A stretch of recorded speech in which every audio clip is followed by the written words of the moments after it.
బీభత్సం అల్లకొల్లలం America Israel Iran పైన ఏకపక్షంగా కారణం లేకుండా దాడి చేయడం మనం చూస్తున్నాం. ఇరాన్లో 550 మంది చనిపోయారు. చాలా బిల్డింగ్స్, ఒక స్కూల్ పిల్లలు, ఒక ఆడపిల్లలు స్కూల్ వాళ్ళ దాన్ని కూడా ధ్వంసం చేశారు.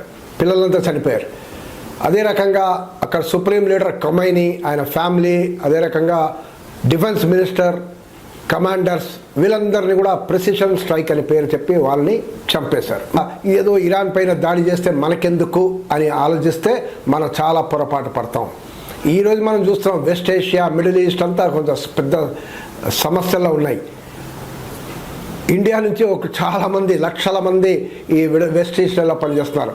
ఎప్పుడు ఎక్కడ మిసైల్ ఏం బాంబు పడుతుందో, ఎక్కడ మిసైల్ పడుతుందో, బుర్జ్ ఖలీఫా దగ్గరే పడిందంటే ఇప్పుడు మనం ఆలోచించాల్సిన పరిస్థితి. అదే రకంగా మనం ఇండియా నుంచి యూరప్కు వెళ్ళే, యూరప్ కానీ వేరే దేశాలకు వెళ్ళే ఫ్లైట్లు కూడా వెస్ట్ ఏషియా నుంచే వెళ్ళాలి. అంటే కాబట్టి ఈ ఏరియా అంతా యుద్ధాలు జరగడం వల్ల ఫ్లైట్లన్నీ క్యాన్సల్. కాబట్టి ఇది మొత్తం ప్రపంచంలోనే ఒక అల్లకల్లోలం అనేది తయారైంది. ఏంటి, ఈ నెతన్యాహు ట్రంప్ని కలిశాడు, కుట్ర పన్నారు. వాళ్ళు ఒమన్ నాయకత్వాన ఒక టాక్స్ కూడా జరుగుతున్నాయి. అమెరికాకి ఇరాన్ మధ్యలో జరుగుతున్నాయి టాక్స్. ఓమన్ ఫారెన్ మినిస్టర్ చెప్తున్నాడు అసలు డీల్ కుదిరే అవకాశాలు ఉందని. అయినా ఏకపక్షంగా దాడి చేశారు. అంటే ఒకరి పక్కన టాక్స్ అని చెప్పడం, మళ్ళీ దాడి చేయడం, ఇందరిని చంపడం. ఇది ప్రపంచంలోనే ఈ రూల్స్ ఉందా, అసలు రూల్స్ బేస్డ్ ఆర్డర్ ఉందా, ఇష్టారాజ్యమా, అమెరికా రౌడీసమా, గుండాగిరి, దాదాగిరియా అనేది క్లియర్గా కనపడుతుంది. ఏమంటే ఇరాన్లో రిజైమ్ చేంజ్ చేయాలి, అంటే ఖొమైనీని చంపాలి, అదే రకంగా అడ్మినిస్ట్రేషన్ మార్చాలి, కొత్త వాళ్ళని పవర్లో తీసుకురావాలి, వాళ్ళ అనుకూలం వాళ్ళని పవర్లో తీసుకురావాలి అని చెప్తున్నారు. ఇరాన్ దగ్గర న్యూక్లియర్ పవర్ ఉంది, ఆ న్యూక్లియర్ ఇక్కడ ఎన్రిచ్మెంట్ చేస్తున్నారు, దాన్ని కూడా ధ్వంసం చేయాలి. అది ఎన్రిచ్మెంట్ అయితే చాలా కష్టం అని అంటున్నారు.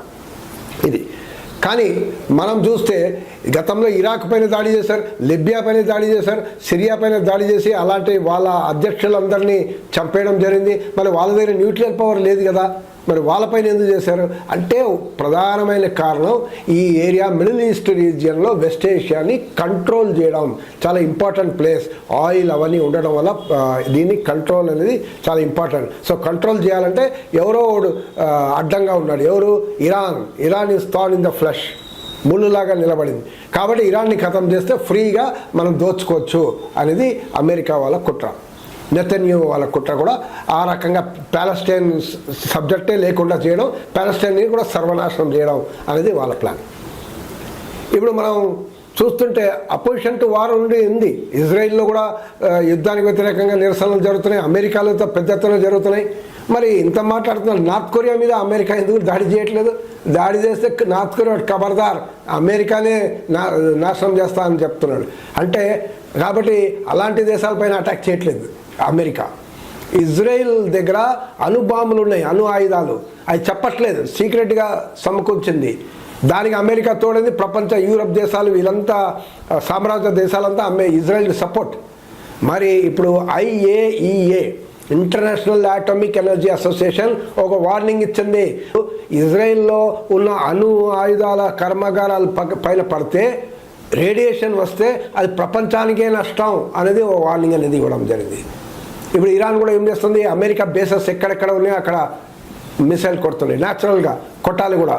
ఇప్పుడు నేను కువైట్ నుంచి నేను బేస్ని ఉపయోగించుకొని నేను ఇరాన్ పైన దాడి చేస్తే అమెరికా, మరి వీడు డెఫినెట్గా కువైట్లో ఉన్న అమెరికా బేస్ మీద దాడి చేస్తాడు, సౌదీ అరేబియా, ఖతర్ మీద దాడి చేస్తాడు, UAE అమెరికా బేస్ మీద దాడి చేస్తాడు. దాడి చేసినప్పుడు ఇటు అటు కూడా జరుగుతుంది, బుర్జ్ ఖలీఫా మీద కూడా పడుతుంది. కానీ ఆ దేశాలంతా జాగ్రత్త పడాలి, అసలు యుద్ధాన్ని ఆపండి అని చెప్పాలి. వాళ్ళు చెప్పట్లేదు, వాళ్ళు అమెరికా తొత్తు చెంచాగిరియా చేస్తున్నారు. ఇది సో రూల్స్ లేదు. ఇది మనం చూస్తున్నాం, వెనిజులా ప్రధాన అధ్యక్షుడు మదురోని కిడ్నాప్ చేసి ఏకంగా తీసుకొచ్చాడు. అంటే ఏమైనా రూల్స్ ఉందా?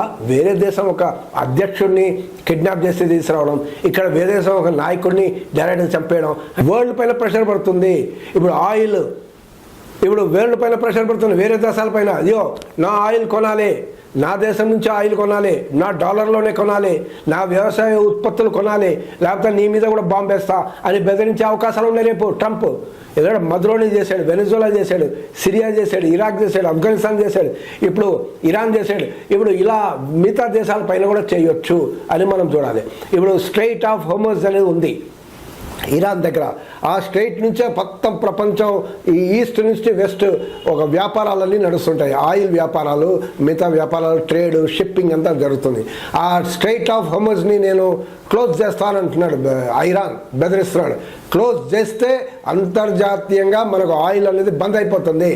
మన సౌదీ నుంచి కానీ ఇంకా ఏ కంట్రీస్ నుంచి కానీ వచ్చే ఆయిల్ అంతా బంద్ అయిపోతుంది. అన్ని ట్రేడ్ వ్యాపారాలన్నీ బంద్ అయిపోతుంది. అప్పుడు చూడండి ధరలు ఎట్లా పెరుగుతాయి మన ఇండియాలో. ఇండియాకి చాలా డేంజర్. ఇప్పుడు ఇండియన్స్ అన్ని వెస్ట్ ఏషియాలో, మిడిల్ ఏషియాలో ఉన్నారు. వాళ్ళ లైఫ్కి ఇప్పుడు డేంజర్ ఉంది, పెను ప్రమాదం ఉంది. అదే రకంగా ఈ డీల్, నువ్వు నాతో నా వ్యవసాయ ఉత్పత్తులు తీసుకుపోతే ట్రంప్ ఏం చెప్తాడు, ఇప్పుడు టారిఫ్లే కాకుండా నేను బాంబులు కూడా వేస్తానంటాడు. బాంబులు వేస్తానంటే అమెరికా నుంచి బాంబు వేయాల్సిన అవసరం లేదు. ఇక్కడ ఇండియన్ ఓషన్లోనే డియోగో గార్సియాలో ఒక చిన్న ఐలాండ్ ఉంది. అది అమెరికా బేస్ అక్కడ ఉంది. అమెరికా బేస్ అమెరికాలోనే కాదు, వాళ్ళు ప్రపంచవ్యాప్తంగా చాలా దేశాల్లో వాళ్ళ నేవల్ బేస్, ఎయిర్ ఫోర్స్ బేస్లు ఉన్నాయి. అక్కడి నుంచి లాంచ్ చేసి రాకెట్లు, మిసైల్ లాంచ్ చేసి ఏ దేశం పైన దాడి చేయాలి. ఇండియన్స్ పైన డెఫినెట్గా ఎఫెక్ట్ అవుతుంది ఈ వారు. ఎకనామికల్గా మనకు ప్రాబ్లం అయ్యే అవకాశాలు ఉన్నాయి. అదే రకంగా రిస్క్ కూడా ఉంది. నేను బాంబు వేస్తానని ట్రంప్ పిచ్చోడు, నేను నీ మీద కూడా బాంబు వేస్తాను నువ్వు నా మాట వినకపోతే, నా వ్యవసాయ, నా సోయాబీన్, నా మేజ్, నా డైరీ ప్రోడక్ట్స్ కొనకపోతే నీ మీద కూడా బాంబు వేస్తాను బెదిరిస్తే ఏమవుతుంది అంటే ఇది ఏమైనా చేయవచ్చు ఆయన ట్రంప్. కాబట్టి ట్రంప్ ఆ నెతన్యాహు పైన ప్రపంచమంతా గలమెత్తి వ్యతిరేకించాల్సిన అవసరం ఉన్నది.